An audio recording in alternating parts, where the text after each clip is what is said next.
बिस्मिल्लाहिर्रहमानिर्रहीम।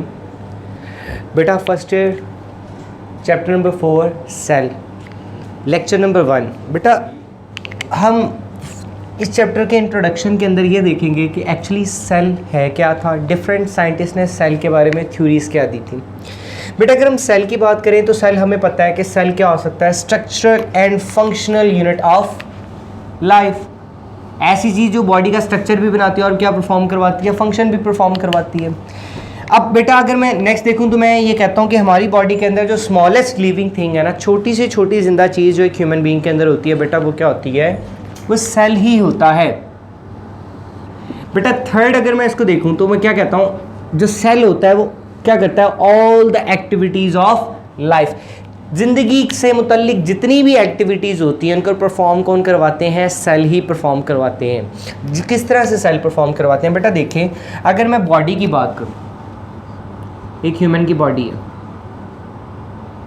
अब ये बॉडी किससे मिलकर बनी है बेटा, ऑर्गन से या ऑर्गन सिस्टम से। ऑर्गन या ऑर्गन सिस्टम बेटा किससे मिलकर बने हैं, टिश्यू से। टिश्यूज किससे मिलकर बने हैं बेटा, सेल से। तो इवेंचुअली पूरी बॉडी का जो दारोमदार है बेटा वो किस पे है, सेल पर ही है। बेटा इसके अलावा ये सेल आपस में मिलते हैं, मैं भी बता रहा तो क्या बनाते हैं, मल्टी सेलुलर बॉडी। देखें ये सेल आपस में अटैच होते हैं और क्या बनाते हैं, पूरी की पूरी बॉडी बनाते हैं, जिसे हम क्या बोलते हैं, मल्टी सेलुलर बॉडी बोलते हैं। बेटा अगर आपको सेल की डेफिनेशन आती है तो आप इसके साथ लिखोगे, इसकी टाइप्स लिख दोगे बेटा कि there are 2 types of cells, prokaryotic cell without nucleus and eukaryotic cell with nucleus. Next बेटा अगर हम देखें तो हमारे पास जो पहले साइंटिस्ट है जिन्होंने सेल को डिस्कवर किया या सेल के बारे में कुछ बताया, वो थे रॉबर्ट हुक। बेटा उन्होंने कब बताया, 1665 में। बेटा रॉबर्ट हुक ने क्या कहा था, रॉबर्ट हुक ने डिस्कवर किया सेल को। बेटा सेल को किस तरह से, उन्होंने लिया कॉर्क का एक पीस, कॉर्क मतलब प्लांट वुड में से एक कॉर्क का पीस लिया बेटा। बेटा उस कॉर्क के पीस को उन्होंने क्या किया, माइक्रोस्कोप के नीचे रखा और देखा कि एक्चुअली इस कॉर्क के पीस में है क्या। बेटा उन्होंने ये कहा कि जो कॉर्क है ये, इसके अंदर छोटे छोटे कंपार्टमेंट्स हैं। बेटा ये कंपार्टमेंट्स बने हुए हैं,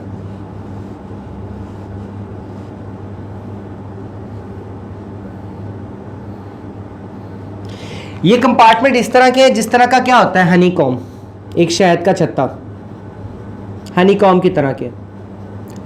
और ये कंपार्टमेंट्स अंदर से क्या है, एम्प्टी हैं। ये सारे के सारे कंपार्टमेंट्स क्या हैं, एम्प्टी हैं। बेटा रॉबर्ट हुक ने क्या कहा, मैंने आपको बता दिया कि डिस्कवर्ड क्या किया सेल को 1665 में। उन्होंने एक एग्जामिन किया किसका सेक्शन, कॉर्क का सेक्शन। बेटा इस कॉर्क का सेक्शन करने के बाद उन्होंने क्या किया, इसके अंदर मिनट क्या होते हैं, हनी कंपार्टमेंट्स हो सकते हैं मिनट अमाउंट के, बहुत ज़्यादा अमाउंट के क्या है, माइन्यूट अमाउंट के क्या है, कंपार्टमेंट्स हैं, छोटे छोटे माइन्यूट अमाउंट के। बेटा इसके बाद वो क्या है, space bounded by a walls. बेटा जितनी ये एम्प्टी स्पेस है इसको, इसके अराउंड क्या होती है, वॉल होती है। इसको मैं अगर थोड़ा सा एक्सप्लेन करूँ, मैं कहता हूँ कि इसका ये कंपार्टमेंट है, ये अंदर से कंपार्टमेंट क्या है, खाली, और इसके अराउंड क्या एक वॉल प्रेजेंट है। बेटा उसके बाद डिफरेंट साइंटिस्ट आते रहे और डिफरेंट साइंटिस्ट सेल के बारे में कुछ ना कुछ डिस्कवरीज बताते रहे, जिसमें एक लॉरेन हॉकिंस भी थे। बेटा लॉरेन हॉकिंस जो थे वो एक जर्मन साइंटिस्ट थे। इन्होंने क्या कहा था, ऑल लिविंग थिंग्स ओरिजिनेट और consist of cellular tissues.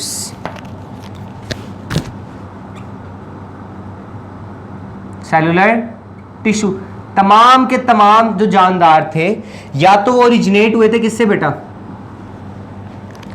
Originate पैदा हुए, या कंसिस्ट ऑफ, किस पे कंसिस्ट होते हैं बेटा, सेलुलर टिश्यूज पर कंसिस्ट होते हैं।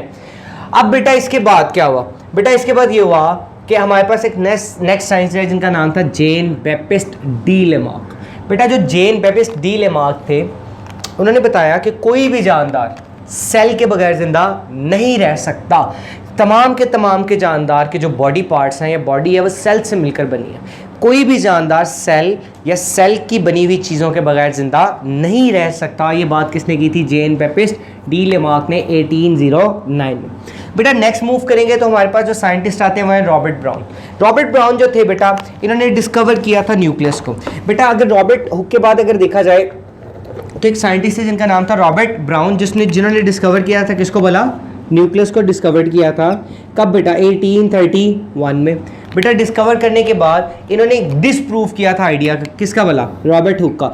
रॉबर्ट हुक जिन्होंने ये कहा था कि सेल के अंदर तो जगह क्या है, खाली है, लेकिन रॉबर्ट ब्राउन ने कहा कि सेल के सेंटर में क्या प्रेजेंट होता है, एक एरिया प्रेजेंट होता है जिसका नाम क्या है, न्यूक्लियस है। इसी वजह से सेल एम्प्टी स्पेसेस नहीं होते, सेल के अंदर जगह खाली नहीं होती।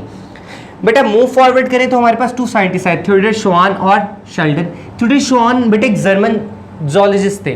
जोलॉजिस्ट मतलब बेटा वो साइंटिस्ट जो एनिमल्स को स्टडी करता है, बोटैनिस्ट जो स्टडी करता है प्लांट्स को। बेटा इन्होंने क्या किया था, इन्होंने फॉर्मुलेट किया था सेल थ्योरी को। इन्होंने कहा था कि जो सेल की बेसिक कंस्ट्रक्शन है वो 3 चीज़ों से मिलकर बनी है। सेल के अंदर एक तो होता है उसका न्यूक्लियस, ये है जी बेटा सेल का न्यूक्लियस। सेल के न्यूक्लियस के बाहर, सेल के बाहर होती है जी सेल मेम्ब्रेन। प्लांट, अगर मैं एनिमल सेल की बात करूं बेटा, न्यूक्लियस और सेल मेम्ब्रेन के दरमियान में क्या प्रेजेंट होता है, साइटोप्लाज्म। ये बात किसने की थी बेटा, थियोडोर श्वान और शेल्डन ने। बेटा एनिमल सेल में सेल मेम्ब्रेन प्रेजेंट होती है, जबकि प्लांट सेल में सेल मेम्ब्रेन की जगह क्या होती है, सेल वॉल।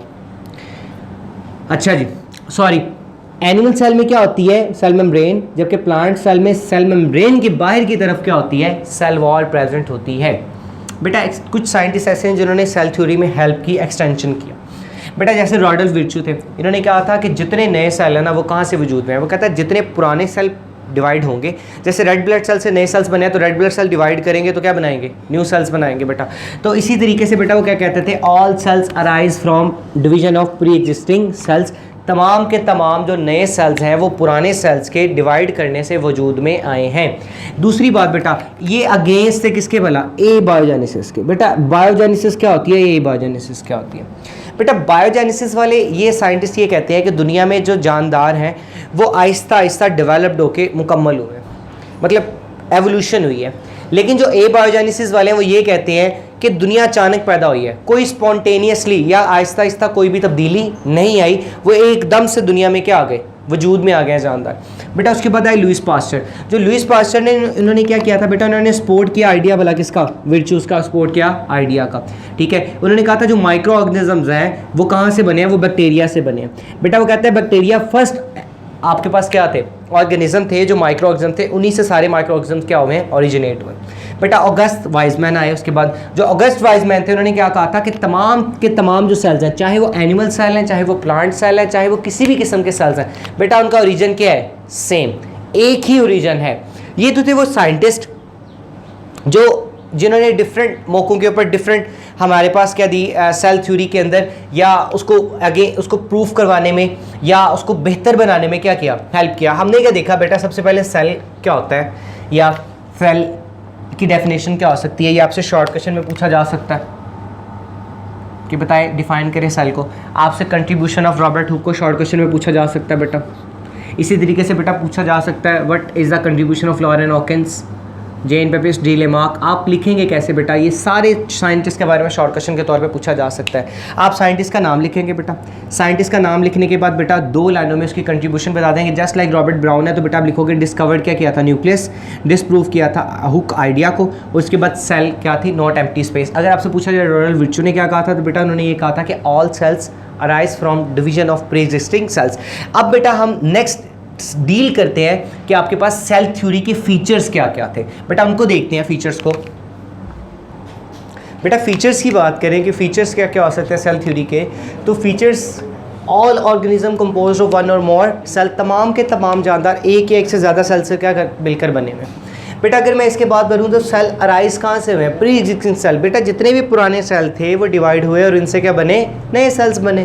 थर्ड बेटा पॉइंट क्या है, cell is a basic structural and functional unit of life.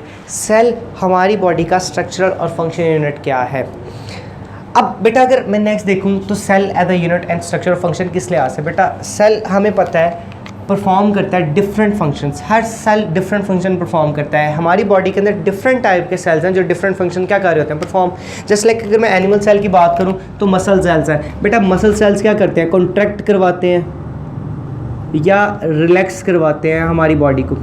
बेटा नर्व इम्पल्स क्या करते हैं, नर्व सेल्स। बेटा ये नर्व इम्पल्स को एक जगह से दूसरी जगह बॉडी के अंदर लेकर जाते हैं, ट्रांसफ़र करवाते हैं। बेटा ग्लैंड सेल्स क्या करते हैं, प्रोड्यूस करते हैं स्क्रीशंस को, स्क्रीशंस बनाते हैं जो डाइजेशन में हेल्प करती हैं। अच्छा बेटा उसके बाद रेड ब्लड सेल्स क्या करते हैं, ट्रांसफ़र करते हैं हीमोग्लोबिन को। बेटा स्टमक सेल्स क्या करते हैं, प्रोड्यूस करते हैं गैस्ट्रिक जूस।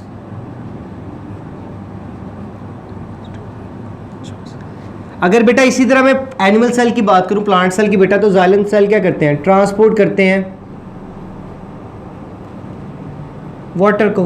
बेटा अगर मैं फ्लोएम की बात करूं तो बेटा वो ट्रांसपोर्ट करते हैं फूड को। बेटा अगर मैरिस्मेटिक सेल्स की बात करूं तो बेटा तो ये ग्रोथ करवाते हैं बॉडी की, प्राइमरी मैरिस्मेटिक्स, सेकेंडरी मैरिस्मेटिक्स। अब हमें बोर्ड में क्वेश्चन कैसे आता है बेटा, ये बहुत इंपॉर्टेंट क्वेश्चन है, right features of cell theory. हमें ऐसे ये 3 पॉइंट्स लिखने पड़ते हैं। बेटा वो पूछ सकता है how different cell perform different functions, example दे दें तो ये एनिमल सेल या प्लांट सेल के बारे में पूछा जा सकता है। बेटा ये तो था आपका आज का लेक्चर जिसमें हिस्ट्री ऑफ सेल को हमने देखा। सेल की हिस्ट्री के अलावा हमने देखा कि सेल की सेल थ्योरी क्या हो सकती है। सेल थ्योरी के बाद हमने देखा बेटा यूनिट किस तरह से बिहेव करता है। बेटा नेक्स्ट लेक्चर में हम एक सेल का जनरलाइज स्ट्रक्चर को देखेंगे। बेटा जनरलाइज स्ट्रक्चर के बाद हम ये बात करेंगे कि सेल के अंदर एक मैग्नीफिकेशन पावर किसे बोलते हैं और रिजॉल्विंग पावर किसे बोलते हैं, या मैग्नीफिकेशन क्या हो सकती है, रिजॉल्विंग क्या हो सकती है। जज़ाकल्लाह।